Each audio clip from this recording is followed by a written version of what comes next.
Bienvenue dans les Suds. Nous sommes le 4 avril 2020. Et voilà, la vie est belle. Il y a un peu de vin. Tout va bien. Tout va bien. Pour l'épisode 3, comme le 3 est mon chiffre préféré, je vous propose un épisode un peu particulier. Je vais vous montrer comment faire des exercices de gym chez vous, sans trop de matériel.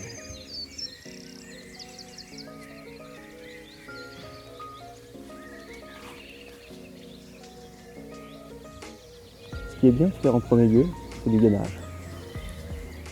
Le gainage, ça consiste évidemment à gainer un muscle, donc à le contracter durant un certain temps. Et vous pouvez rester comme ça, le plus longtemps possible. Cet exercice vous permet de gainer les lombaires. Et si vous voulez compliquer un peu la chose, vous pouvez jouer avec vos jambes. Évidemment, l'idéal, c'est de garder un dos bien droit. Vous pouvez gainer également vos obliques, d'un côté et de l'autre. Et vous pouvez gainer le devant de votre corps. Ensuite, dans votre séance, je vous conseille de travailler en premier lieu ce qui vous paraît le plus important. Pour moi, c'est les jambes. Je vais vous montrer un exercice de squat que vous connaissez sûrement, mais la position n'est pas la plus facile. Vous vous tenez, les jambes légèrement écartées.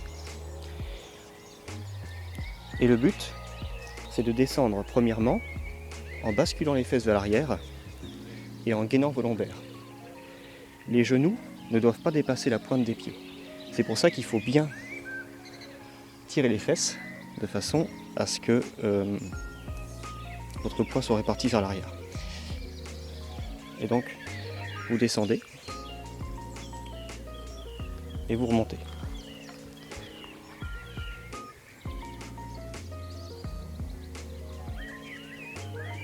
Vous pouvez également faire l'exercice de la chaise en vous tenant assis contre un mur, le dos bien droit.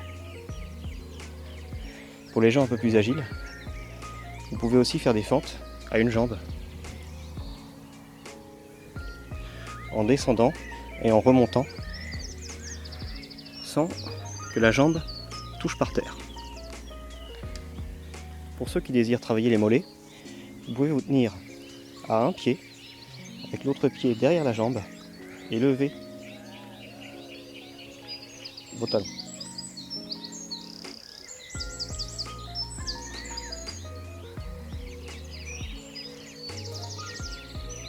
Ah, voiture qui passe.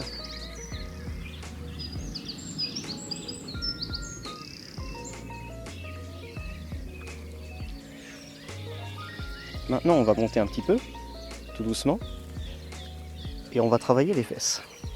Pour travailler les fessiers et les ischios un petit peu.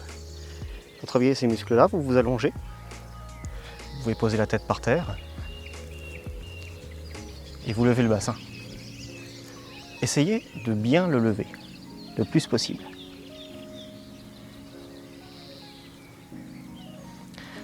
Et pour ceux qui voudraient compliquer un peu la tâche, vous pouvez lever une jambe et faire ça à une jambe. Ainsi de suite.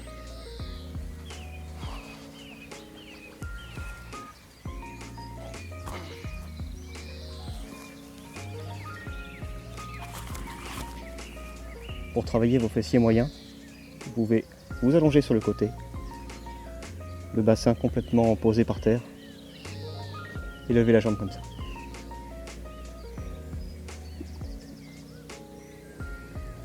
Pour travailler vos abdominaux, il y a plusieurs solutions. Vous pouvez vous allonger, lever les jambes et dessiner des lettres par exemple, ou dessiner ce que vous voulez d'ailleurs. L'idéal, c'est de exagérer le mouvement, d'aller sur les côtés, en haut, en bas. Plus vous allez mettre les jambes en bas, plus vous allez travailler les abdominaux inférieurs. Et plus vous levez les jambes, plus vous travaillez les abdominaux supérieurs. Donc l'intérêt, c'est d'aller dans tous les sens avec les jambes pour travailler complètement. Vous pouvez dessiner l'alphabet tout entier. Une autre méthode bien connue pour les abdominaux consiste à plier les jambes, poser les mains sur le poitrail et contracter les abdominaux. Vous voyez que je ne monte pas jusqu'en haut. Il ne faut pas avoir un mouvement du bassin, il faut avoir un mouvement du ventre.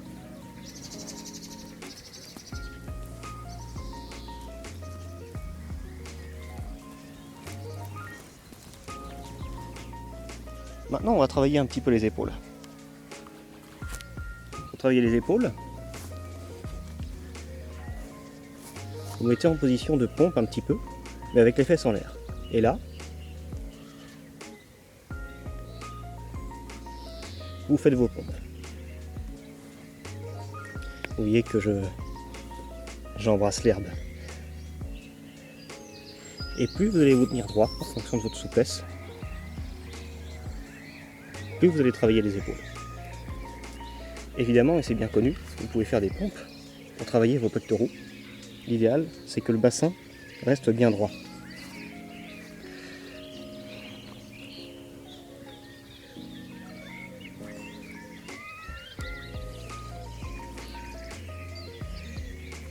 Maintenant, si vous voulez bien, on va travailler un peu les triceps. Pour les triceps, vous faites des pompes mais à l'envers. C'est-à-dire que, pareil, bassin droit,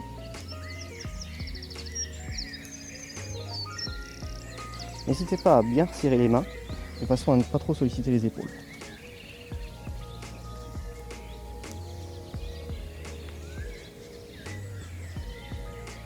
Un autre exercice pour les triceps, vous vous mettez en position de gainage et vous allez resserrer un petit peu les bras et les lever comme ça.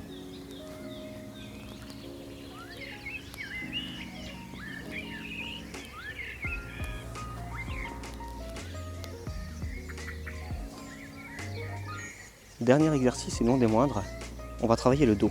Le dos fait partie des deux plus gros groupes musculaires du corps, avec les jambes.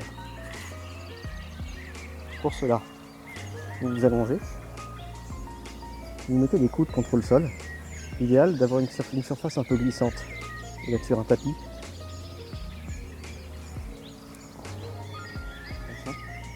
Comme si vous bombiez le torse et vous vous tenez avec les épaules seulement. Essayez de ressentir la contraction des omoplates. Comme vous pouvez le voir, les fesses restent à terre.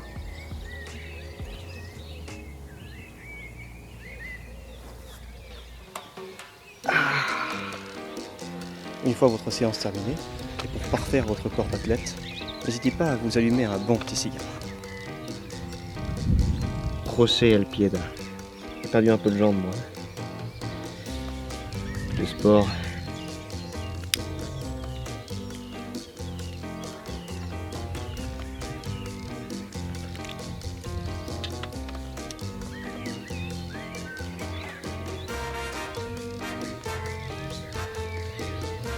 Et ça, les amis, c'est le bonheur. Pour l'instant, les bonheurs ne sont pas réveillés. C'est même pas facile de coronavirus.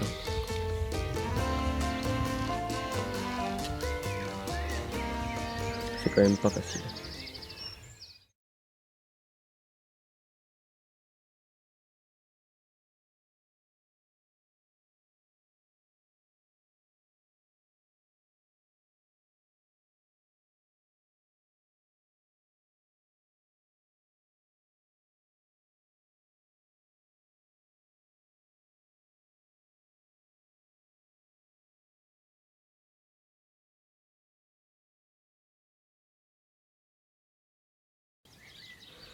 C'est marrant parce que pour certaines personnes, le cloisonnement, l'isolation, c'est une peine alors qu'ils sont chez eux. On leur demande de rester chez eux dans un environnement qu'ils ont créé et dans lequel ils ont choisi d'habiter. Pour moi, l'isolation, au contraire, c'est une bénédiction. Je suis chez moi, j'ai tous les objets que j'aime, tout ce que j'aime, la bouffe, le tabac, le thé, tout ce que j'aime. Je suis tranquille. C'est bien l'isolation. Le seul problème que j'ai, moi, c'est par rapport au sport. Je rêve souvent d'avoir le temps de rester chez moi à rien faire. Alors on pourra dire oh Simon, t'as de la chance, tu vis à la campagne. Et oh les petits enfants, c'est pas de la chance, hein. C'est un choix de vie. C'est un choix de vie. J'ai choisi de vivre ici. De la même façon que certains ont choisi de vivre en pleine ville, enfermés dans des appartements. Elle est où la chance là-dedans? Il y a un moment où il faut arrêter de subir sa vie. Il faut prendre le volant et puis passer la seconde. Moi j'ai fait des choix. J'ai fait des mauvais choix, j'ai fait des bons choix. Mais ça m'a amené ici maintenant. Je suis pas trop mal. Alors parler de chance, il y a toujours une part de chance.